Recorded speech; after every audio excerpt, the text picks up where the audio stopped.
وعلیکم ورحمۃ اللہ وبرکاتہ۔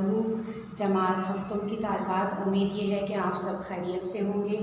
اور اس سے پہلے ہمارا لیکچر 1 گیا تھا اور اس میں صرف و نحو کی تعریف تھی۔ اب اسی کو ہم تفصیل کے ساتھ لے کر چلتے ہیں اور آج کا ہمارا لیکچر 2 ہے الدرس الاول، یعنی صرف و نحو۔ اس میں ہم پڑھیں گے علم الصرف کی تعریف اور علم الصرف کا موضوع۔ سب سے پہلے ہم آتے ہیں علم الصرف کی تعریف کی طرف کہ علم الصرف کسے کہتے ہیں۔ علم الصرف کی تعریف میں ایک تو علم الصرف کی لغوی تعریف ہے، یعنی کہ اگر لغت ڈکشنری کو کھول کے دیکھا جائے تو صرف کے کیا معنی ہیں، اور دوسری تعریف ہے اصطلاحی۔ لغوی تعریف یعنی تغیر اور تبدیلی، یعنی علم الصرف کا لغوی معنی ہے تغیر اور تبدیلی۔ مطلب یہ ہوا کہ عربی کلمات یعنی عربی افعال جب علم الصرف میں استعمال ہوتے ہیں تو مثال کے طور پر آپ سامنے دیکھ رہے ہیں کہ ہمارے پاس مثال ہے نصر، نصرا، نصروا۔ آپ نے دیکھا کہ یہاں پر نصرا یعنی کہ ایک کلمہ فعل ماضی معروف نون، صاد اور را سے مل کر بنا ہے، اور اس کا ترجمہ ہے اس ایک مرد نے مدد کی۔ اب جب نصرا یعنی نون، صاد اور را پر اضافہ ہوا الف کا یعنی نصرا، تو اس الف کے اضافے کے ساتھ اس کے معنی میں بھی تبدیلی ہو گئی، یعنی نصرا اس ایک مرد نے مدد کی اور نصرا ان 2 مردوں نے مدد کی۔ اسی طرح سے نصرا کے ساتھ واو الف کا اضافہ کر دینے سے اس کے معانی میں تبدیلی ہو جائے گی کہ ان سب مردوں نے مدد کی۔ خلاصہ یہ ہوا اس بات کا کہ علم الصرف کا مطلب کیا ہے، علم الصرف کی لغوی حیثیت یعنی تغیر اور تبدیلی، کہ علم الصرف میں تبدیلی آتی رہتی ہے اس حیثیت سے کہ ایک کلمے سے دوسرا بنتا ہے اور اسی طرح سے بنتے چلے جاتے ہیں۔ یہ تو آپ کے سامنے میں نے تین کلمات لکھے ہیں، لیکن مختلف تبدیلیاں آتی رہتی ہیں، یعنی جیسے نصرت، نصرتا، نصرنا، نصرتو، اس طرح سے، یا ینصرو، تو اس کے ساتھ ساتھ ان کے معانی بھی تبدیل ہوتے رہتے ہیں۔ یعنی علم الصرف تغیر اور تبدیلی کا نام ہے، جس میں ایک لفظ سے دوسرے لفظ بنتے ہیں۔ اب ہم آتے ہیں اصطلاحی تعریف کی طرف۔ علم الصرف کی اصطلاحی تعریف کیا ہے کہ ایک لفظ سے بہت سے الفاظ بنانا، یعنی علم الصرف میں ہم کیا کرتے ہیں کہ ایک لفظ سے مختلف الفاظ بنتے چلے جاتے ہیں۔ یہاں پر ایک میں نے بہت ہی معروف لفظ لیا ہے جسے آپ سب نے سنا اور دیکھا ہوگا، علم۔ اب یہ علم جو ہے وہ 3 حروف کا مجموعہ ہے، عین، لام، میم، اور اس کے معنی بھی آپ سب جانتے ہیں کہ اس کے معنی ہیں جاننا۔ اب آپ دیکھ رہے ہیں کہ میں نے نیچے مختلف مثالیں لکھی ہیں، علیمہ، یعلم، عالم، معلوم، معلم، تعلیم۔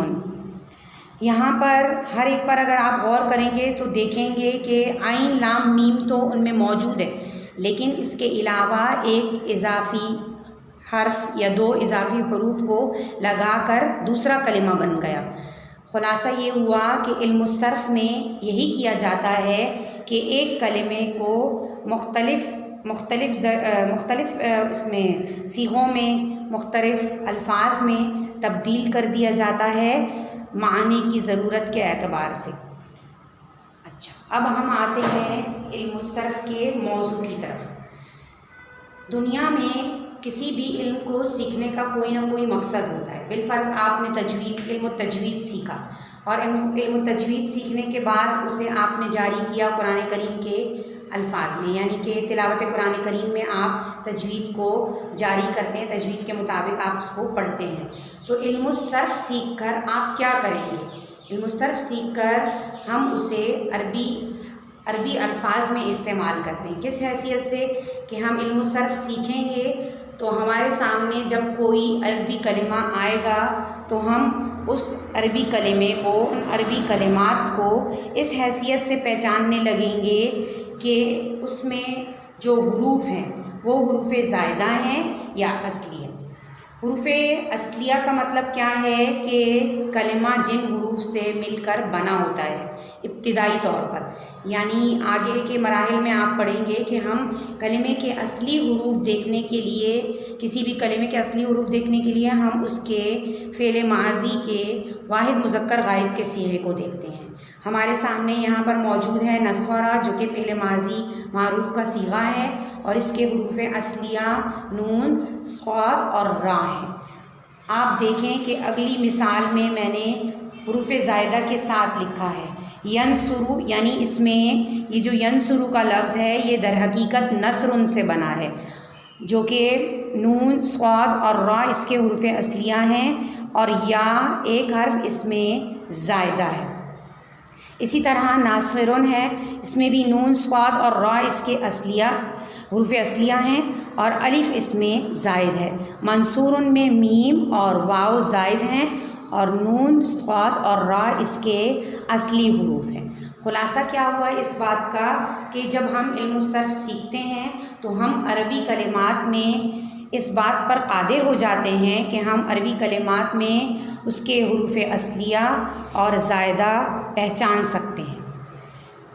پھر علم الصرف کے موضوع میں دوسری بات کیا ہے کہ ہم عربی کلمات کو کس حیثیت سے پہچان سکتے ہیں کہ اس میں تعلیل ہوئی ہے یا نہیں ہوئی۔ تعلیل کا مطلب کیا ہے کہ جو صیغہ ہمارے سامنے لکھا ہوا ہے، چاہے وہ فعل ہے یا چاہے وہ اسم ہے، تو وہ اپنی اصل کے اعتبار سے کیا تھا، جو ہمارے سامنے موجود ہے وہ اپنی اصل کے اعتبار سے بھی وہی تھا یا اس میں کوئی تبدیلی ہوئی ہے، اور تبدیلی ہوئی ہے تو کیا تبدیلی ہوئی ہے، اس کو کیا کہتے ہیں، تعلیل۔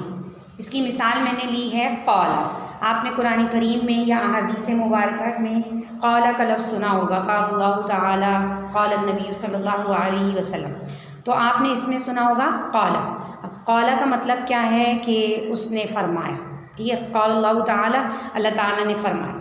اب اللہ تعالیٰ نے فرمایا، اب یہ فعل ماضی ہے، اور فعل ماضی ہمارے پاس 3 اوزان پر استعمال ہوتا ہے، یعنی فعلا، فاعلا اور فعولا، لیکن آپ دیکھ رہے ہیں کہ یہاں پر اس میں ان تینوں اوزان میں سے کوئی وزن بھی اس کو دیکھ کر نہیں کیا جا سکتا، یعنی یہاں پر پہلے حرف پر حرکت ہے اور آخری پر، لیکن درمیان میں حرکت نہیں ہے، جبکہ یہاں پر عین پر زبر موجود ہے۔ تو اس کا مطلب کیا ہے کہ قالا فعل ماضی ہے مگر اس کا وزن فعلا نہیں ہے۔ اس کا کیا مطلب ہوا کہ اس میں کوئی تبدیلی واقع ہوئی ہے، اور وہ تبدیلی کیا ہے کہ یہ اصل میں قوالا تھا، اور یہ زبان پر پڑھنے کے اعتبار سے دشوار تھا۔ اگر آپ پڑھ کر دیکھیں قالا اور اس کے ساتھ ساتھ پڑھ کر دیکھیں قوالا، تو زبان میں ایک بھاری پن محسوس ہو رہا ہے، ثقالت محسوس ہو رہی ہے۔ تو عرب لوگ عربی کے کسی بھی لفظ میں ثقالت یعنی بھاری پن کو، جس میں بولنے میں دشواری ہو رہی ہو، اسے پسند نہیں کرتے، اسی لیے انہوں نے واو کو الف سے بدل کر اسے زبان پر پڑھنے کے لیے آسان بنا دیا، یعنی قالا۔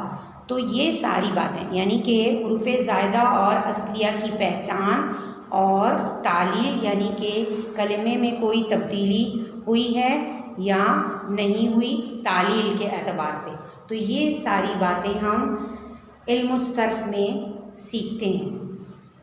یہیں پر ہمارے سبق کا اختتام ہوا۔ آپ کتاب میں علم الصرف کی تعریف اور علم الصرف کے موضوع کا مطالعہ کر لیجئے گا، اور آئندہ سبق تک کے لیے اجازت، اللہ حافظ۔